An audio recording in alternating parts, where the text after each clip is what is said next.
aí galera, beleza? Como é que vocês estão? Temos muitas notícias aqui hoje. A começar dessa daí, a questão do impeachment de Witzel está começando a andar, a gente vai falar disso. Vamos falar também de Dória, o impeachment está sendo protocolado contra ele. Oswaldo Eustáquio ontem deu uma entrevista para os Pingos nos Is. E ele falou uma coisinha assim, um nome muito interessante durante a entrevista, a gente vai checar.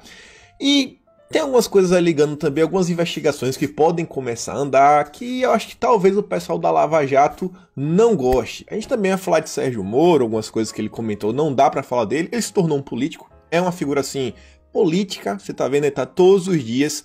Temos algumas coisas também ligadas ao Ricardo Salles, nosso ministro do Meio Ambiente, o Ministério Público Federal pediu o afastamento dele. Tem algumas coisinhas aí por trás, e vocês devem ter visto também que o nosso presidente está doente. A priori, vai ter um segundo teste agora para confirmar se ele realmente pegou o vírus ou não, mas até o momento consta que ele está doente. Passa bem, já adianto para vocês, ele mesmo diz, mas eu quero mostrar aqui, gente, como que está sendo o tratamento da mídia. Mas vamos começar que tem muita coisa hoje. Então, como vocês podem ver, a LERJ dá novo prazo de 10 sessões para a defesa de Witzel. Para quem não se lembra, o processo tinha começado a andar, a defesa de Witzel tinha feito um requerimento, e aí tinha um relator que pediu para adiar. Na época, o cara que pediu para adiar foi um cara que Witzel ofereceu uns carguinhos, só coincidência, mas agora temos uma nova data. A Comissão da Assembleia Legislativa do Rio, a LERJ, que analisa o pedido de impeachment do Witzel, deu um novo prazo de 10 sessões para o governador apresentar sua defesa. A decisão será publicada na edição de amanhã do Diário Oficial e o prazo começa a contar já a partir da quarta-feira, dia 8. Foram 23 votos favoráveis à retomada do processo na casa e nenhum contrário. Ou seja, agora as coisas vão começar a andar. Espero aí que seja pelo menos aí uma sessão por semana. Em 10 semanas a gente tem algo real, que 2 meses e meio. Cruzemos os dedos. Eu realmente quero que esse caso seja sempre, sabe? Seja tipo assim, a gente consiga ter uma resposta. Seja resolvido. Vamos falar assim, seja resolvido, né? Vamos nos conter. E já nesse mesmo imbróglio aí do Witzel, vem o antigo secretário de Saúde do Rio. Matéria da Cruzoé. Só a chamada vocês já vão conseguir entender. Por suspeita de conduta extremamente grave, juíza determina aí, né, quebra de sigilos de Edmar Santos, que era o ex-secretário do Witzel. Vejam só, né? Vejam só. E aí tem aqui um parágrafo, esse parágrafo aqui é da página do Extra, que é ligado ao Globo, que é só uma coisa interessante, né? O cara ligado a Witzel, todo mundo tá vendo aí. O Ministério lá de Contas falou que 99,47% do dinheiro gasto aparentemente está irregular. Vejam só, então todo o dinheiro que foi gasto aí. E aí agora eu aprendi uma coisa que é quem não deve, não teme. E aí você vê, ele foi dar depoimento. Durante o depoimento, na segunda-feira, Edmar Santos compareceu, né, o depoimento marcado pela Comissão de Fiscalização de Ações do Governo na Pandemia e de Saúde na LERJ, mas não respondeu às perguntas sobre as compras e contratos conduzidos na sua gestão como secretário. Ele já havia faltado à primeira convocação, faltou, de oitiva no último dia 26 e dessa vez, mesmo presente, alegou que utilizaria seu direito ao silêncio por orientação dos advogados, já que está sendo investigado por esses fatos em inquérito do STJ. Ficar em silêncio, rapaz. Conheceis a verdade e a verdade vos liberta. A verdade liberta. Bote a verdade para fora, Edmar. Bote a verdade. Bote a verdade. Então, vocês estão vendo aí, né? Em São Paulo, a gente tem uma notícia ruim, mas já era esperado, pelo que das decisões, todo o cenário, que varejo e serviço de São Paulo registram queda no faturamento em abril. Aí é só o faturamento aí relacionado a abril. Foi aí de muito tempo aí o pior de muitos anos. A gente sabe tudo que está acontecendo. Porém, aqui tem a foto. Quem está escondido aqui atrás é até o Gil Diniz. Douglas Garcia nos informa que ele, o Castelo de São Paulo, a Valéria Bolsonaro, o Gil Diniz e o Gil Diniz, o Douglas Garcia, eles apresentaram um novo pedido de impeachment do governador João Dória. Assinam também os deputados Frederico Dávila e Danilo Balas. Então, mais uma vez, o impeachment foi protocolado. mais uma vez, nossos deputados de direita em São Paulo estão fazendo e acontecendo. Não entende porque eu sempre estou falando do Douglas Garcia? O cara sempre está trabalhando, cara. Você vai me perguntar dos deputados federais? Não sei informação nenhuma. Eu sei do Felipe Barros, que vez ou outra alguma coisa, mostrei para vocês ontem. Mas vamos continuar, né? E aí chega aqui no caso Eustáquio. A entrevista da Jovem Pan revela algo muito interessante, que aí nos leva a Alexandre de Moraes, né? A gente sempre vai chegar nele, o nosso ilustríssimo ministro. Mas enfim, ele foi liberto, vocês sabem disso, mas aí as grandes redações, né? A grande mídia sempre tem que tratá-lo como blogueiro.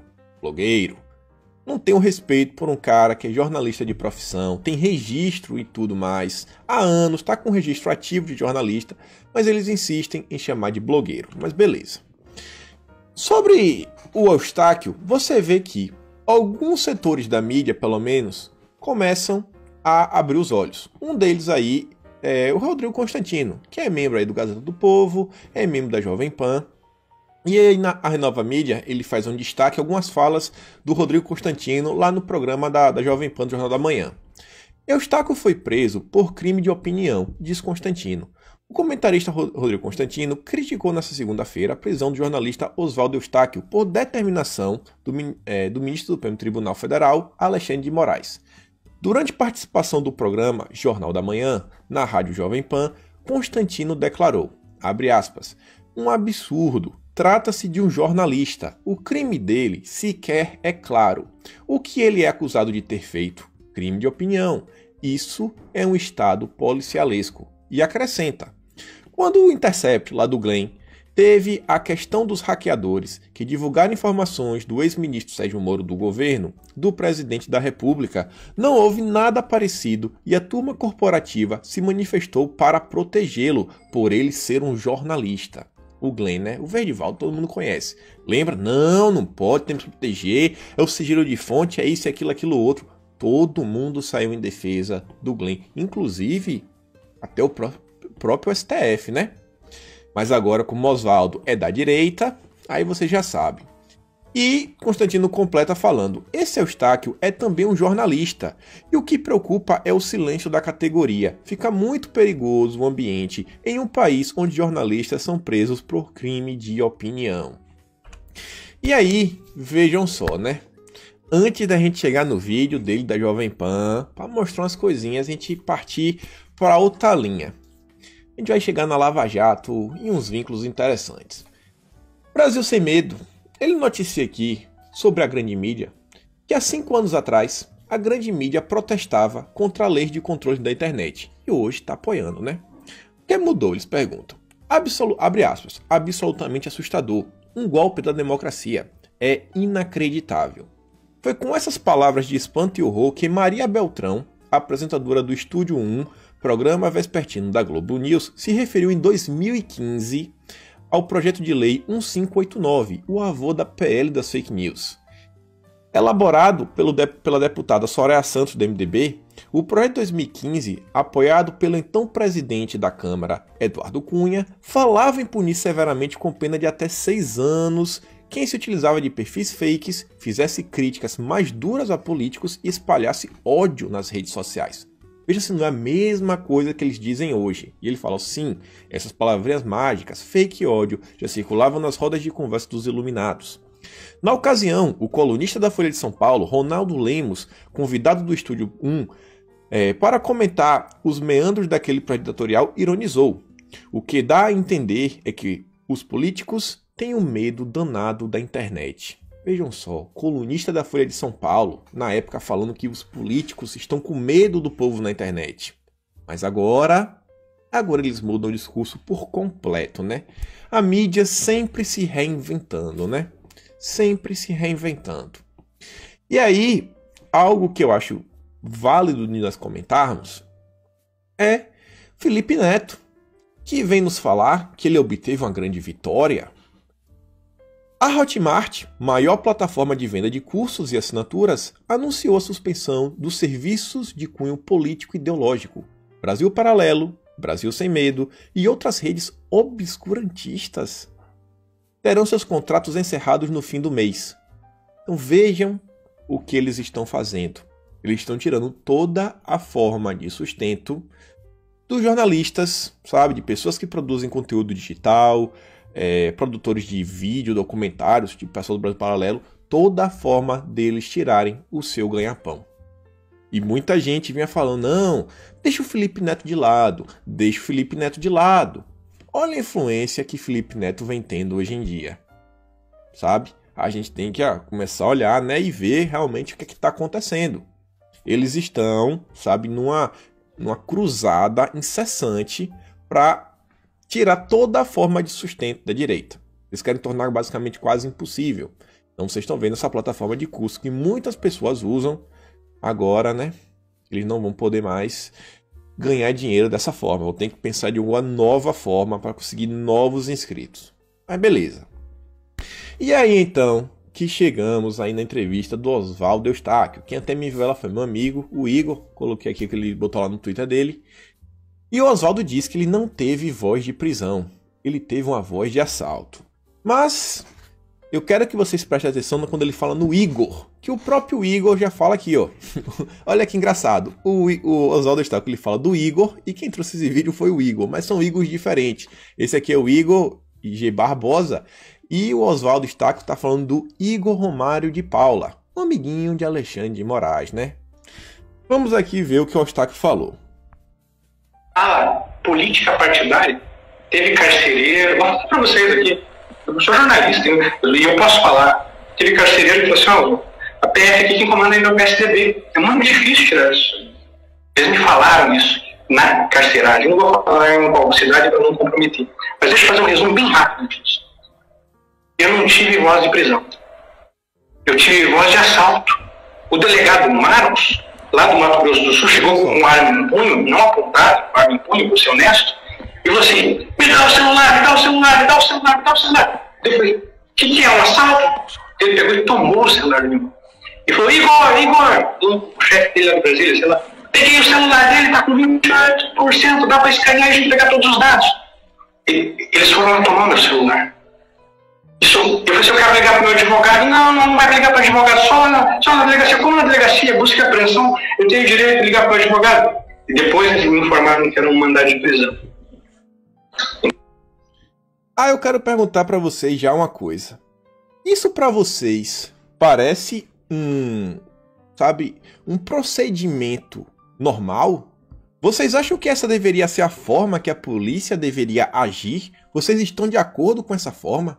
Já chegar sem avisar, sem nada, já pegar o celular, ainda falar, Igor, peguei o celular, tem tantos % de bateria, dá pra gente fazer isso, dá pra gente aquilo outro. Eu acho que esse tá um procedimento, assim, relativamente questionável. Concordam comigo? Eu acho que a gente poderia questionar essa ação, né? Mas vamos falar um pouquinho sobre o nosso Igor Romário, pra gente ver, porque ele que estava chefiando nessa ação, saber se ele vai abrir, sabe, um pedido na corregedoria para apurar se o delegado aí, o delegado ou agente da polícia que foi no encontro aí do Oswaldo Eustáquio agiu de forma correta ou não, né? Vamos tentar entender o Igor Romário. Para quem não lembra o Igor Romário, ele aí foi alçado para Brasília, para grandes cargos, através de Moro. É indicação lá do Moro. O Igor Romário também é o cara que, quando o Moro saiu do governo, no mesmo dia, Alexandre de Moraes bateu o martelo e falou: Igor Romário está no inquérito das fake news e essa equipe é fixa e não pode mudar. Ele tem que ficar aqui, fica aqui comigo. Fica aqui comigo e não vai sair. Ele aí que era tido até como número 3 da PF. O Igor Romário também, ele já tinha um envolvimento no caso aí do Alexandre de Moraes, isso é que eu já repeti inúmeras vezes aqui no canal, mas vai que chegou alguém novo. Em 2016, após o encontro com Disney Rossetti, que era aí o cara que Moro queria indicar para frente da PF, né? Era o número 2 da PF, dizem aí o Correio Brasiliense que Alexandre de Moraes estava com Disney Rossetti e após esse encontro, aparentemente, ele havia obtido informações sobre a Lava Jato. E aí ele foi num evento lá onde tinha políticos, ele falou que iria ter desdobramento na Lava Jato e no dia seguinte o Antônio Palocci foi preso. Teve uma repercussão na época e tudo mais, e aí o Estadão reporta aí que diz que a PF não avisou, falou, não, a gente não falou nada. Alguém veio para tentar colocar panos quentes e falar que o Disney Rossetti não passou nenhuma informação para o Alexandre de Moraes. Sabe quem veio colocar panos quentes, acalmar a mídia, falar que não foi bem assim? Foi o Igor Romário. Aqui você também vê que quem estava no depoimento de Sérgio Moro, lá em Curitiba, era o Igor Romário. E depois eu fui ver e disse que ele nem estava na sala. Ele estava na sala do lado e o pessoal disse assim que não teria nenhuma necessidade dele estar lá, sabe? Porque quem chefiou foi a Cristiane Corrêa. Ela que estava lá para chefiar o depoimento. Mas o Igor Romário estava lá também. O pessoal às vezes até suspeita, será que foi... Por que será que ele estava lá, né? Suspeita, por que será que ele estava lá? Vou deixar em aberto. Cada um aí que tire os seus pensamentos, suas conclusões. E aí... A gente estava falando de procedimentos, né? Será? Será que o Igor Romário aceitaria, sabe, o Oswaldo Eustáquio participar de algo assim?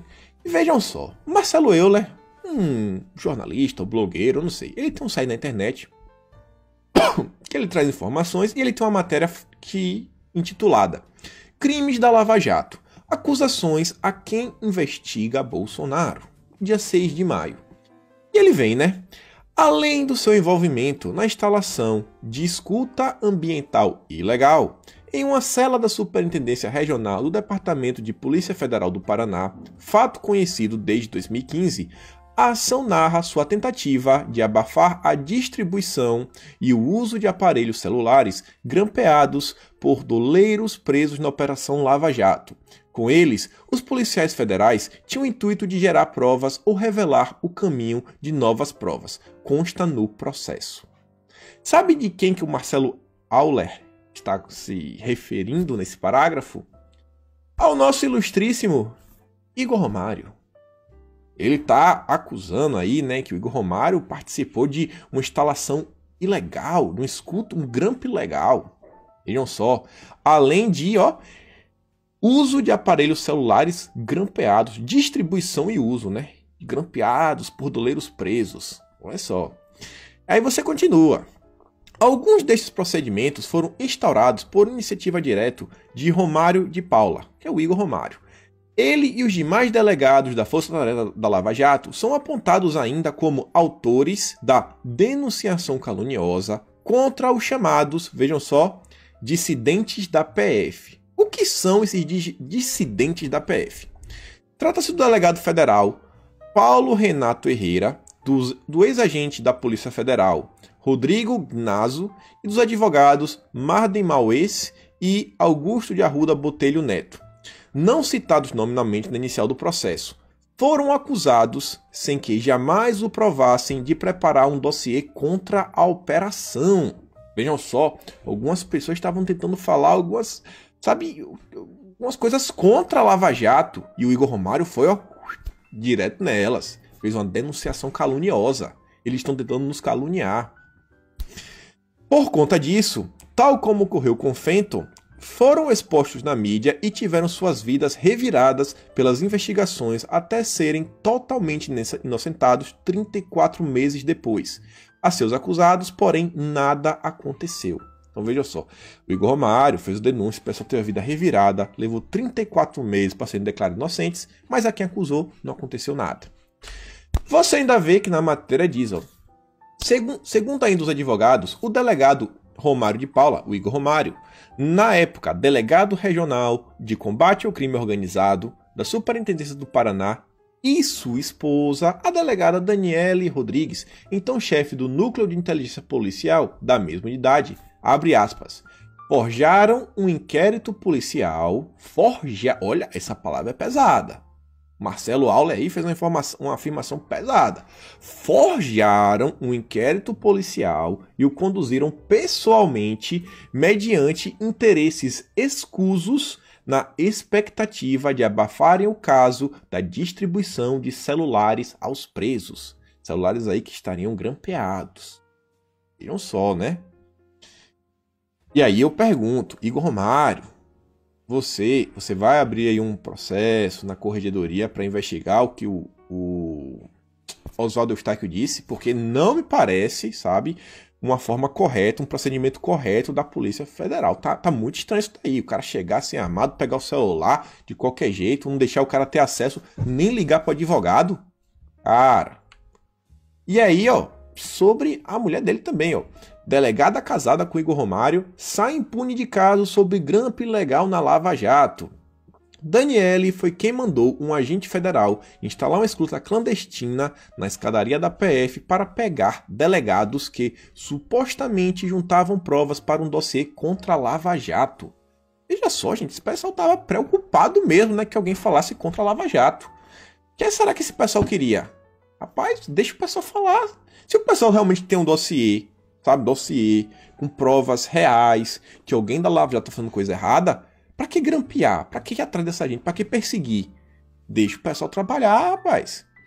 E aí, ó, matéria da GGN, no processo, Daniele justificou que mandou instalar o grampo na escadaria da PF, no local onde os delegados investigados pelo dossiê costumavam fumar, olha só, apenas para testar se daria certo a captação de áudio. Se funcionasse, em caso de positivo, ela pediria autorização judicial para fazer a interceptação. É uma anjinha, né? Não, eu só botei lá, se ficasse bom, eu não ia grampear, eu ia pedir primeiro, e aí se ele me desse, eu começava a grampear. De acordo com o jornal, ao longo do processo, 2 pessoas admitiram ter instalado a escuta clandestina. O agente federal Dalmei Fernando Verlande e sua superior no núcleo da inteligência policial, a delegada Daniele. Mais 3 anos já se passaram e somente o agente federal foi punido, e não por ter instalado o grampo irregular para investigar outros policiais que estariam atuando contra os interesses da Lava Jato, mas por ter reportado o grampo de forma inapropriada. Então veja aí, né? O Igor, o que ele vem sendo acusado, a mulher dele, o cara aí de Alexandre de Moraes que bateu o martelo e falou que não pode sair de lá, que já estava botando os panos quentes aí, algumas coisas estranhas, movimentações estranhas na PF. Tirem suas conclusões. Tirem suas conclusões. E aí, vejam só, né? Vamos relembrar que a PF entregou ao Supremo cópia de inquérito que apura ataque hacker, que é a questão da Vaza Jato. Eles têm uma cópia, a PF também tem, mas o Supremo também tem uma cópia. Vamos lembrar assim, né? Que o ministro da Justiça já foi Sérgio Moro. Se a PF tem aí uma cópia de tudo que apurou no ataque hacker, possivelmente a PF deve ter todas as conversas. Será que Moro também teve acesso a todas essas conversas? Pergunta, né? Ele estava à frente da PF. E uma coisa é certa, que o Supremo tem, né? Falou aí que deu para o Supremo. E com quem está esse inquérito? Com Alexandre de Moraes. Um inquérito aí que pode até ter algo contra Sérgio Moro. Vale lembrar, quer dizer, vale lembrar não. Vale lembrar que os hackers estavam aí, né, há muito tempo parados, mas o Brasil Sem Medos deu aí um furo de reportagem nos informando que o Chiclete, um dos hackers envolvidos, ele estava aí, olha só, segundo fonte da Polícia Federal, o suspeito já foi ouvido mais de 20 vezes e desde o início da sua prisão da Justiça, ele quer que faça uma delação. No entanto, o investigado só optou por delatar neste mês de julho. Não sei se ele tem interesse ou não de só ter delatado agora, mas parece aí que essa Vaza Jato pode agora ter alguns desdobramentos. Quem está por trás disso? O que será que o hacker tem a falar sobre a Vaza Jato, né? Não sei, mas vamos esperar aí, né? Podemos ter alguma reviravolta aí nesse caso. E aí, esse aqui é um organograma antigo que vale a pena relembrar, né? Como começou o inquérito das fake news.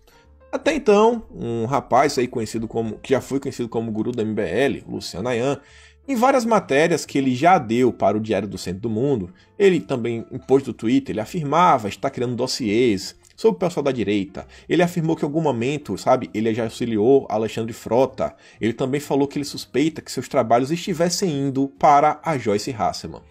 Vocês devem saber que, pelo menos em um dos inquéritos, o Alexandre de Moraes ele fala que ele se baseou lá nas buscas e apreensões nos depoimentos de Joyce Frota, que desde o início do ano, Lauro Jardim já havia noticiado que Frota e Joyce estavam indo no STF aí pelo menos umas 2 vezes conversar com Alexandre de Moraes. Joyce, todo mundo sabe da ligação entre ela e Sérgio Moro, não tem o que falar, né? É o biografado dela. Sérgio Moro, Alexandre de Moraes, né? aquela ligação assim que a gente fala assim, será? Estavam juntos em alguns locais, lá em Lisboa, dando palestra juntos, mas isso não diz muita coisa. O que é certo é que Alexandre de Moraes, que está aqui no meio, ele tem uma vaza-jato que pode pegar Sérgio Moro, né, em algum momento. Mas Sérgio Moro, ele tem a ligação com o Igor Romário, que é o que a gente vem falando aqui agora, era já de Curitiba, um delegado bem conhecido de lá, que foi o cara aí que botou uns panos quentes na época do Disney Rossetti. Disney Rossetti era o cara que Moro queria indicar e que o antagonista revelava que o Disney Rossetti era um cara ligado ao Alexandre de Moraes. Então se ligam, né? E o Igor Romário também agora está ligado diretamente ao Alexandre de Moraes, mais do que nunca, agora a gente pode ver isso. Então a gente vê como se desenha essa trama, né? Óbvio que tem muito mais coisa aí por trás, mas vejam só como foi esse processo, né? Até chegar aqui hoje com a prisão do Oswaldo. Muito interessante. E vale lembrar, essa matéria aqui é boa pra gente refletir e só vou ler o título e a gente reflete. Moro falou com Maia e ministro do STF antes de se demitir. Matéria da Terra, né? Antes de demitir, ele havia conversado com Maia e com ministros do STF. Com quem será que Sérgio Moro falou lá do STF antes da demissão, né? Mas beleza, vamos continuar aqui ainda em Sérgio Moro, mas saindo um pouco desse aspecto. Sérgio Moro deu entrevista na Globo News e aí fez várias coisas. Uma das coisas que ele fez lá falar na Globo News é que ele deveria ter se insurgido. Insurgir assim, ter sido mais assertivo, sabe? Realmente ter sido contrário, sabe? Ter sido mais do contra. Tem que ser mais do contra, não fui eu ter batido mais do governo na questão lá sobre a flexibilização de arma pro povo poder comprar arma. Era isso. Ele falou que ele tinha que ser contra e que ele foi muito molenga. E aí vem a Zambelli, vem falar, né? Como podemos nos enganar tanto com relação à pessoa? O único que enxergava era o presidente e demoramos tanto a notar o quão desaliado era conosco. É o mocinho que veio para representar o centrão, morno, biblicamente falando. Zambelli, muita gente já vinha falando, sabe, de Moro. Mesmo Bolsonaro pode ter sido o primeiro, acho que quase com certeza. Bolsonaro já sabia desde o ano passado. Claro, o Bolsonaro soltou muita coisa. Mas, Zambelli, muita gente já vinha alertando, sabe? Já tinha muita gente, pelo menos pontuando coisas assim meio estranhas. Você, minha querida, chamou o cara para ser seu padrinho de casamento, sabe?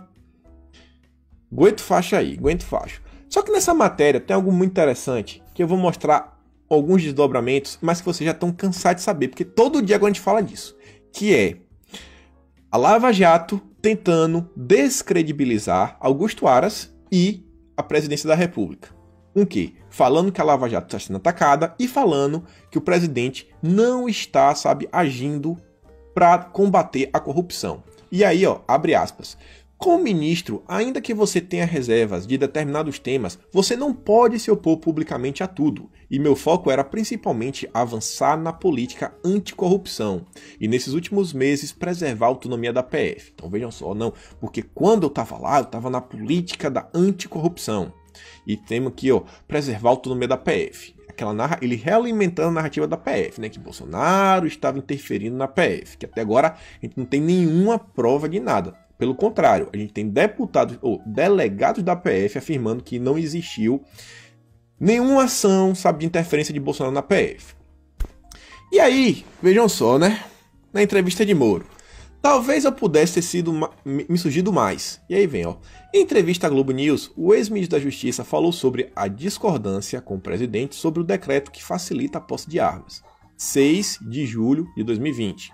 Vejam só, aqui ele está contrário.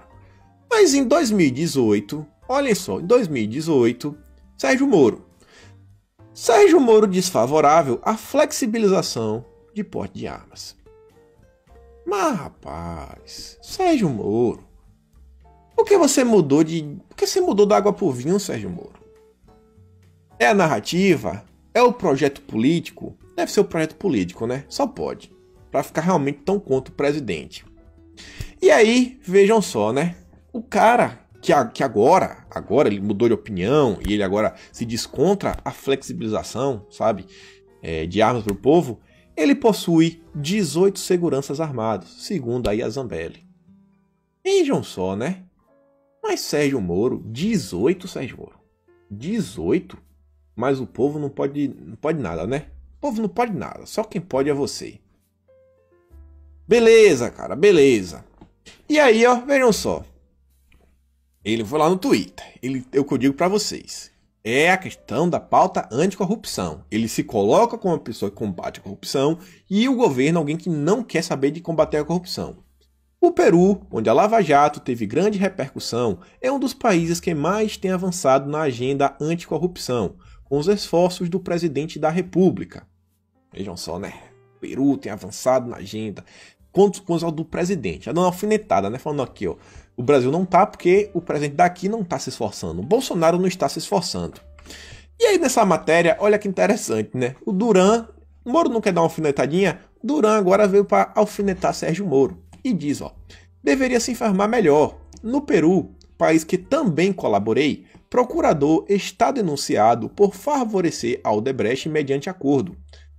Abre aspas. Ex-procurador da Lava Jato com outra denúncia. Aí vem aqui, né, que o ex-procurador Jorge Ramírez pode ter favorecido, né, na investigação, mediante um acordo de colaboração, né? Essa é a colaboração premiada. Então vejam só, né? É do mínimo se questionar. Serginho Moro e pessoal da Lava Jato deixaram de investigar. Quem não deve não teme. Vamos ver aí, né, se realmente a Lava Jato brasileira teve ou não teve algum excesso. Vamos ver, né? Vocês aí que estão falando tanto do Aras. E estão contra aí, né? O Duran dá a delação premiada dele, que pode ir diretamente contra Sérgio Moro. E aí, falando da Lava Jato, vejam só. Essa figura aqui você deve conhecer. É um dos caras mais bonitos do Brasil. TCU nega pedido para investigar uso de grampo na Lava Jato no Paraná. Mas, rapaz... Colé, meu velho. Colé. Sabe quem é esse menininho? É o mesmo menininho que mandou o Banco do Brasil remover os anúncios do site da direita. É o mesmo menininho que já usou o jatinho da JBS Friboi. É o Bruno Dantas, né? Bruno Dantas. Dizem até que é da Bahia, não sei nesse lado lá de feira, viu? Se duvidar de minha cidade. Se for... ai, viu? O mesmo Bruninho que foi promovido, sabe, pro TCU, dias antes do julgamento de Temer. E quem foi que promoveu ele foi o próprio Temer. Vejam só, né? O mesmo Bruninho que também quer investigar os gastos do cartão corporativo de Bolsonaro. Mas a Lava Jato, não, os grampos, não, a gente não vai investigar isso aqui não, vou negar o pedido, que isso aqui, a Lava Jato não, a gente vai se focar aqui, ó, no cartão corporativo de Bolsonaro, é isso que a gente vai focar em remover, sabe, as propagandas, a monetização do site de direita. Eita, meu Deus, tem hora que eu fico nervoso, viu? Mas calma que ainda tem mais sobre o Sérgio Moro, vejam só, Moro agora... Ele já começou o seu projeto de criar alianças. Moro evita falar de candidatura em 2022, mas vê Brasil com bons nomes. Vejam só, citou Huck, João Dória e Mandetta. Mas rapaz, e ainda aproveita para criticar a gestão da pandemia e defender a Lava Jato. É brincadeira, né? Se alena diretamente a quem? Ao DEM, ao PSDB e o Renova BR. Que Luciano Huck é ligado ao Renova BR. Estão vendo aí, né? Estão vendo. Na verdade, Luciano Huck estava até com conversa com Flávio Dino para ver se virava aí vice-presidente da chapa dele. Flávio Dino que é do PCdoB. Aí é Sérgio Moro. E ainda vem lá, né? Para dar... Olha, essa daqui foi linda. Moro. Se o PT quiser ser competitivo, tem que reconhecer erros do passado. Vejam só, agora tá dando a mão. Agora é o momento, sabe, de dar o abraço no Lula e andar todos juntos. E aí você vê, né? Aqui a Renata, ela trouxe aqui esses vários prints. E ela inclusive traz um vídeo que eu não vou postar, que é do Evandro Pontes já cantando na pedra lá em maio, que chegará o dia que Moro e Lula darão as mãos. E aí você vê a matéria, ó, 5 horas atrás. Moro admite que tratou Lula como adversário no ringue de boxe. Matéria da Fórum. Moro vai para TTs após afirmar em entrevista que estava no ringue enquanto julgava Lula.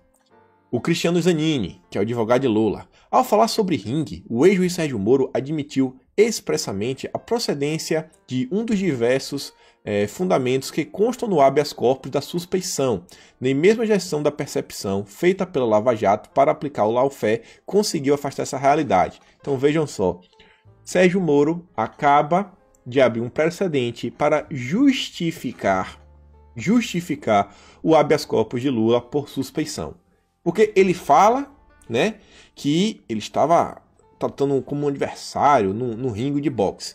Quando você vai ver o prazo do habeas corpus, ó, consoante exaustivamente demonstrado, a imagem que a sociedade possui da relação entre o julgador e assim, Moro e Lula é de que são rivais, oponentes, né? Afinal, são vistos como inimigos que ocupam polos opostos.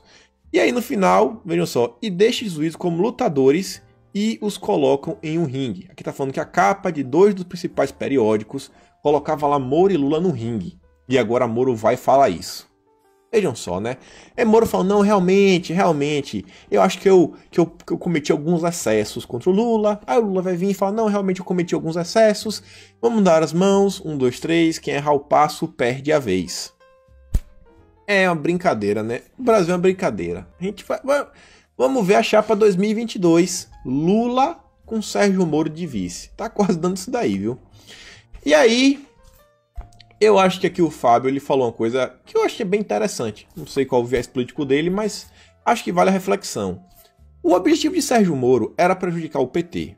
Ele fez isso condenando injustamente o Lula. Não, isso aqui eu não concordo, né? Não foi injustamente. Agora, o objetivo dele é desestabilizar Jair Bolsonaro. Ele fala isso provocando a anulação da condenação de Lula. A coerência maquiavélica de Moro é evidente. Lula foi e é um meio para um fim. Quem duvida que Sérgio Moro tem um plano de alguma coisa? Ele tem um plano, galera. Sérgio Moro tem um plano e parece que passa aí pela política, né? E nosso Carlos Bolsonaro, Carluxo, vem falar. O velho teatro das tesouras volta a agir mais descarado. Os traíras vermelhos com seus porcarias alinhados com os tucanos e seus gulosinhos biografados.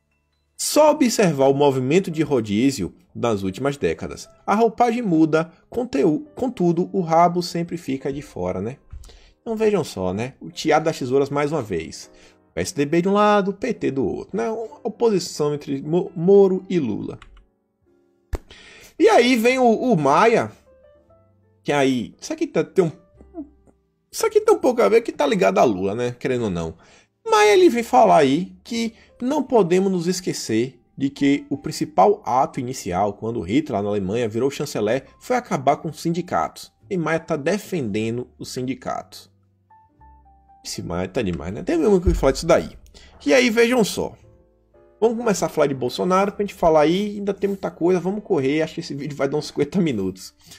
Oposição vai ao STF contra vetos de Bolsonaro sobre o uso de máscara. Vejam só, quem foi lá foi o PDT, que é o partido aí membro do Foro de São Paulo. E aí eu pergunto pra vocês, galera, por que eles não levaram isso daí ao plenário, na Câmara, pra tentar derrubar, sabe, os vetos? Porque eles podem fazer isso, não, já querem jogar diretamente pro STF. Parece que o STF virou um lugar de ação política. E o Alan fez até um comentário sobre Bolsonaro hoje. Alexandre e seus comparsas transformaram Bolsonaro em um Guaidó. É um presidente, mas não tem poder. Toda decisão do presidente é desfeita pelo STF ou pelo Congresso. Bolsonaro precisa de apoio efetivo de seus eleitores mais do que nunca. Então, continuamos a apoiar Bolsonaro. E aí, pelo menos uma notícia pra gente falar, já não era a hora, a PF, Alexandre de Moraes, indeferiu pedido contra o Ramagem. O pessoal tinha falado para barrar, sabe, a posse do Ramagem na BIM. E ela sempre falou, não, deixa ele tomar posse aí, porque ele já era da BIM, por aí vai. Mas o interessante é só para ver, né? Quem não queria que Ramagem voltasse para a BIM, que ela era da BIM, Bolsonaro tentou colocar ele na chefia da PF, o STF removeu, e aí deixou ele de volta na BIM. Mas aí, Camilo Capiberibe, do PSB, Alessandro Molon e Randolfo Rodrigues não queriam isso daí, né? E entraram com pedido no STF. E aí, gente, enfim, chegamos aqui em Bolsonaro. No dia ontem aí, isso é uma matéria assim urgente, lá no final da noite, que Bolsonaro estava com febre, estava com sintomas aí que aparentavam que ele tinha contraído aí a doença do momento. No final do dia, Bolsonaro aí já fez lá um raio-x e ele falou que o pulmão dele tá limpo. Ele falou, velho, o pulmão tá de boa. Eu vou mostrar um áudio, ele falou lá, mas ele falou, velho, fino uma chapa, tá de boa. Ele falou, você vê assim, tá de boa, não tava tossindo, não tava nada. Falou, até o momento tava tudo bem. E mesmo que pareça que ele tá doente, o Fábio Faria ainda fez uma nota avisando que ele realizou hoje o teste lá no Hospital de Brasília e o resultado será nessa terça-feira. O presidente apresentou nesse momento bom estado de saúde e está em sua residência. Então vai fazer um segundo teste que é para comprovar se realmente ele está doente ou não. E aí, ao longo do dia, tem dois comentários que eu queria compartilhar com vocês. Um é do Danilo Gentili, o outro é do Rabin. Danilo Gentili vem fazer sua piadinha, que falando aí que o vírus foi a primeira coisa positiva que o atual presidente apresentou até o momento. Vejam só, né? Piadinhas. Veja como foi que Bolsonaro tratou a injustiça de Danilo Gentili na questão lá da Maria do Rosário. Ele diz, ó, me solidarizo com o apresentador e comediante Danilo Gentili ao exercer seu direito de livre expressão e sua profissão, da qual, por vezes, eu mesmo sou alvo, mas compreendo que são piadas e faz parte do jogo. Algo que infelizmente vale para uns e não para outros. Foi em abril do ano passado. E aí você vê o tratamento do Gentili, né? Você vê como é essa gente, pessoal. Você vê como é essa gente. E aí tivemos o Fábio Rabin aí também. Acho feio desejar mal ao Bolsonaro. Nessa hora é importante a família e os apoiadores darem aquele abraço e permanecerem juntos. Bom, né? Vamos ficar todo mundo junto assim, todo mundo vai pegar, todo mundo vai ficar doente junto. Aí o Leitada chegou até ele e foi falar, né? Essa pedra foi tão boa que viralizou e se espalhou mais rápido que outro tipo de doença aí, né? Aí, vejam só. Na verdade, é esse daqui, ó. Depois eu mostro o outro. Ele pega o comentário do Leitadas e vem, ó. Bolsominion venera lixo como esse maluco aqui. Aliás, não façam o que fiz. Não reposte. Apenas denuncie, bloqueie e deixe a horda falando sozinha. Vejam só, né? Olha como é que ele trata pessoas nas redes. E depois ele volta. Apaguei para não dar moral. Bolsominion não é bem-vindo nas minhas redes, nem nos shows. Aos poucos vamos bloqueando toda a horda retardada. Dá trabalho, mas a gente chega lá. Bloqueie sempre os bolsominions. Logo isso acaba. Então você aí, se você dá audiência, se você assiste ele, saiba que ele não lhe quer. Ele quer que você seja bloqueado. E olha só, quando você se pergunta por que algumas pessoas tentam ser anônimas nas redes. Ele coloca, ó, Bolsominion. Bora no Facebook dele mostrar esse tweet na empresa que ele trabalha. Tá querendo ir atrás de uma pessoa comum. Sabe, mostrar para ver se vai perder o emprego. Vejam só, gente, como é que as pessoas tratam, né? Os apoiadores de Bolsonaro. Olha o Chico Graziano. Gripezinha em capitão. Isso aqui é jornalista. Que muita gente já falou. Não, é um dos jornalistas que ainda prestam, que falam as coisas boas e por aí vai, blá blá blá. E aí, Carluxo vem para comentar, né? A imensa quantidade de pessoas desejando a morte do Bolsonaro nesse momento deveria ser motivo de solidariedade imediata dos líderes de outros poderes. Mas o que vemos, novamente, é a seletividade da indignação e ninguém chama os tais desumanos de robôs. Não terão êxito. Vejam só, né, gente? Ninguém fala nada. Todo mundo quer. Rodrigo Maia não falou nada, o pessoal da CF não falou nada, Davi Alcolumbre não falou nada. Rodrigo Constantino vem aí. A hashtag Força Covid chegou ao topo das tendências, mas já sabem, é a turma da paz, da tolerância, da diversidade, do ódio do bem. Imagina se fossem seres como os bolsonaristas, né? Então o pessoal pode tudo, a gente não pode nada. Enquanto isso, Bolsonaro nos dá uma boa notícia, que sancionada hoje a lei que institui o Programa Emergencial de Manutenção do Emprego e Renda. Todos os benefícios serão custeados com recursos da União, operacionalizado e pago pelo Ministério da Economia diretamente ao empregado. Então, uma coisa aí para tentar manter empregos. Vamos acelerar, que aí tem a questão das Salles agora. Ministério Público Federal pediu o afastamento de Ricardo Salles. 12 procuradores aí fizeram lá uma denúncia contra ele pedindo para ele ser afastado. O Salles aí, ele deu um posicionamento e ele fala que isso daí é ação de um grupo de procuradores que traz um evidente viés ideológico. Clara tentativa de interferir em políticas públicas do governo federal. É aí o pessoal, é ideologia total, e ele fala que essas alegações são apanhadas de diversos outros processos já apreciados e negados pelo Poder Judiciário, uma vez que seus argumentos são improcedentes. Mas vocês estão vendo aí, né?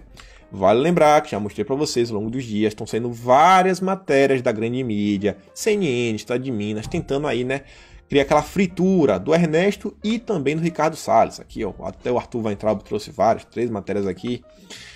E aí, vale lembrar que uns dias atrás, pelo menos o Jorge Oliveira e o Ramos, eles estavam aí, né, deixando seu apoio, sabe, falando assim que entendemos aí a importância do trabalho do Ricardo Salles e do Ernesto Araújo. Eu espero aí que ambos possam realmente prestar o apoio, né? Espero mesmo que ambos apoiem o Ricardo e o Ernesto. Não vou ler que isso aqui eu já li, eu quero adiantar que senão vai ficar muito grande. Porque essa matéria aqui eu quero ler algumas coisas. Matéria da Veja. É sobre o MEC. Bolsonaro afaga radicais no fim de semana, mas MEC deve ter nome técnico. E aí, olha só, se Bolsonaro errar no MEC, dará 10 passos atrás. A constatação é de um importante cacique partidário do Centrão. É alguém do Centrão. E olha só, a escolha de um nome técnico para afastar o Ministério da Educação do barulho dos seguidores de Olavo de Carvalho. Vejam só, eles não querem conservadores por lá. A escolha do novo ministro da Educação virou uma espécie de fronteira na construção do perfil moderado de Bolsonaro. É estranho. Se voltar aos tempos de Abraham, o presidente colocará todo o movimento das últimas semanas a perder. Que movimento é esse, rapaz? Entendendo, viu? Dando 10 passos atrás, na correção de rumos do governo. Se retirar os radicais da pasta, dando condução técnica ao setor, vai sinalizar de forma concreta que algo mudou no Planalto. Algo mudou no Planalto. E olha só. A educação poderá, enfim, começar a pensar num plano concreto de retomada do currículo escolar no pós-pandemia, em programas reais de reestruturação de escola, de formação de professores, além de suporte para o avanço de pesquisas. Vocês viram que tem muita gente aí chorando, né, que Abraham tirou dinheiro de pesquisa. E o pessoal sabe que no Brasil tem tanta pesquisa, mas ninguém descobre nada. Mas tudo bem. Dentro do governo, a avaliação... Peraí, quem é? Quando a gente fala dentro do governo, a gente tá falando de quem? De quem? Deve ser um grupo. Mas beleza, né? Dentro do governo, um grupo aí no governo, avalia a avaliação de que Bolsonaro devota muita atenção aos radicais. Então vejam só, as pessoas dentro do governo avaliam que Bolsonaro perde muito tempo com a gente, com nós, os conservadores. E parece que não é tão bom, né? Uma aula desorganizada, visível só nas redes sociais e que nada tem a produzir em benefício do governo. Veja como é que eles nos veem. A coisa melhora muito se essa gente for ignorada nas decisões importantes pelo presidente. Admite um auxiliar palaciano. Os auxiliares lá do Palácio do Planalto pensam isso da gente. Não há como os malucos do Olavo romperem com o Bolsonaro e criarem um novo PSTU ou PSOL direita. Quer dizer que é isso que eles também veem da gente? Eles não conseguem organizar uma vaquinha para levar o Olavo de Carvalho da falência. Imagina formar um partido nas atuais regras. Estão fadados a seguir Bolsonaro com sua influência para aproveitar os cargos na máquina. Em que é cargo? Analisa outro importante aliado. Quem é o seu aliado? E ainda vem, um importante ministro. Quem é esse ministro? Do governo afirma que os nomes para o MEC, antes fortes cotados na semana passada, voltam ao mesmo patamar de construção de apoios. Apenas uma coisa era certa neste domingo. Segundo esse ministro, não será o nome da Lolavista nem do Weintraub. Isto está sacramentado. Então vejam só, pessoal, não vai ter de jeito nenhum, mas de jeito nenhum, algum nome do nosso lado. Rapaz, é uma perseguição agora contra os conservadores. Uma perseguição, a gente não pode ter voz nenhuma. E aí, só para terminar aqui, tem uma matéria aqui da Band que aí fala mais ou menos uma coisa assim bem similar. Eu quero mostrar aqui só o finalzinho do vídeo para vocês para a gente finalizar. Olha só o que a matéria diz. Vou mostrar aqui só uns 30 segundos. Jair Bolsonaro do Centrão apresentaram o nome de Aristides Simadon, reitor da Universidade do Oeste de Santa Catarina. O Planalto quer que o novo ministro comece o trabalho pacificando as relações com o Supremo e com o Congresso, desgastadas pelo antecessor, Abraham Weintraub. Nas conversas com candidatos, Bolsonaro também definiu uma prioridade: fazer o Brasil subir no PISA, o Programa Internacional de Avaliação de Estudantes. O país... Então, beleza. A prioridade de Bolsonaro, para mim, é muito boa. Fazer os alunos aprenderem, né? Aprenderem matemática, português e conseguirem notas melhores. Só que começa falando, não, segundo o Planalto. Por que eles não falaram Bolsonaro e depois Bolsonaro de novo? Eles falam o quê? O Planalto. Porque o Planalto é um grupo de pessoas, né? Mas o que é que o Planalto quer? Que pacifique relações com o Congresso, com o STF e por aí vai. Então vocês estão vendo, né, gente? Tá muito estranho os acontecimentos lá em Brasília, né? Tá muito estranho. Mas por hora, ficaremos por aqui. Aquele grande abraço. Tamo juntos, valeu. E quem puder, curte e compartilhe o vídeo e ativa a notificação, porque eu tô vendo que muita gente não tá recebendo. Eu tô tirando uns prints pra mostrar uma coisa pra vocês nos próximos dias. Mas por hora é só isso daí. Falou, galera.